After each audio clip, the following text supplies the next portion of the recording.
Absent a last-minute reprieve from Congress, the FCC has announced the final month for full benefits in the Affordable Connectivity Program.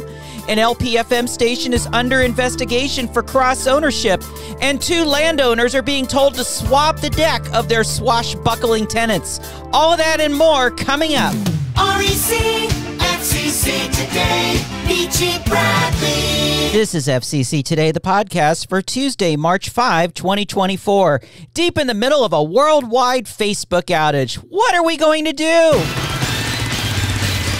On Monday, the Wireline Competition Bureau has given formal notice to carriers that April will be the last full month that the Commission will be able to fund the Affordable Connectivity Program, a program designed to subsidize broadband services for low-income and tribal households.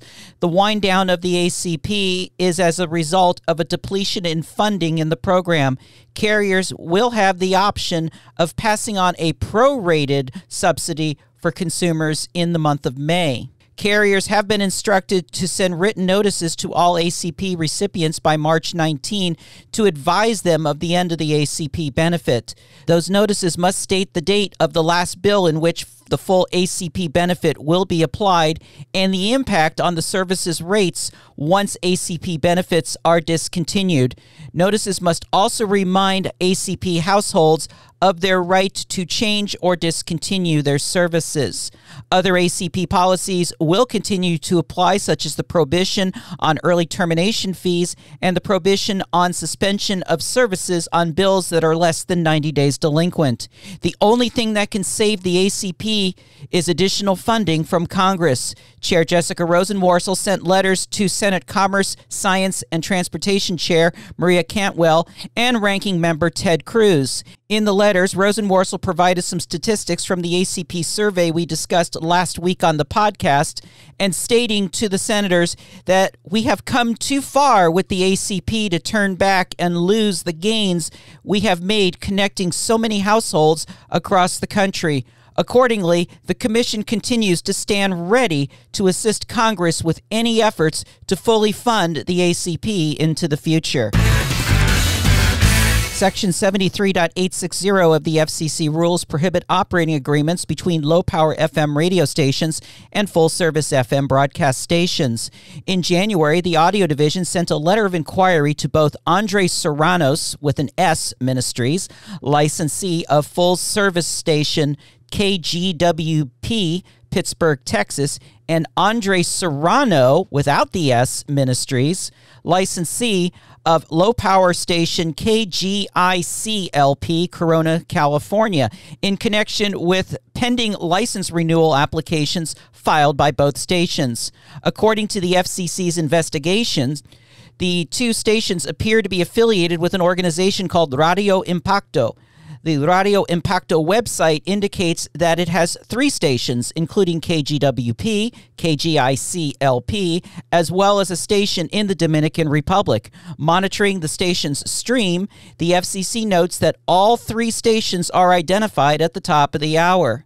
The division also notes that while KGWP stated in their renewal that they have maintained a public inspection file, only minimal information is included and is missing various quarterly reports and donor lists. And also, the Radio Impacto website does not include the required link to the public file. The notice further states that in 2021, the Enforcement Bureau received a complaint that KGIC-LP was not operating from its authorized location.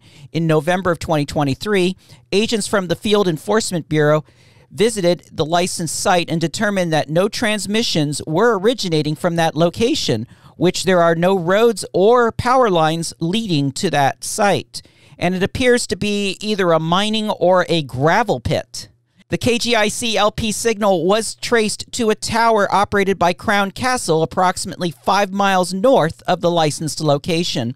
Stations operating from an unauthorized location are no better than being silent, and for stations operating from an unauthorized location for more than 1 year, it could result in license cancellation pursuant to Section 312G of the Communications Act. The letter asked some very specific questions about the correct identity of the licensees, either with or without the S, as well as operating information about both U.S. stations. We're not aware if the applicants have responded to the LOI, as those responses are not normally made public.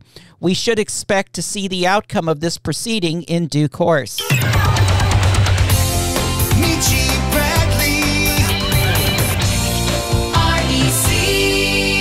It's the Michi. Thank you for joining us on FCC Today, the podcast where we bring the Daily Digest to life.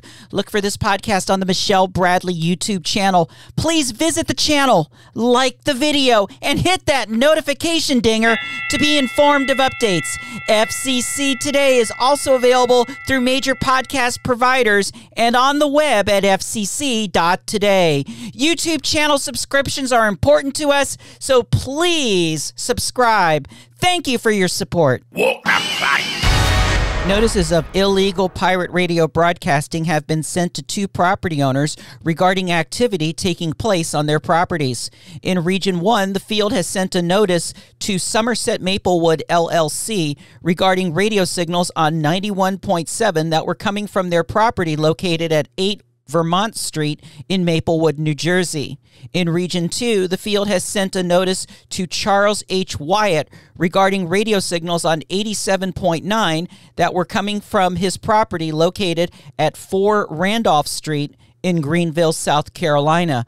Both notices advised that the field strengths of the transmissions exceeded those allowed under Part 15 of the rules, and reminds the property owners that knowingly allowing tenants to engage in pirate radio is a violation of the Pirate Act, which carries a maximum forfeiture of over $2.3 million.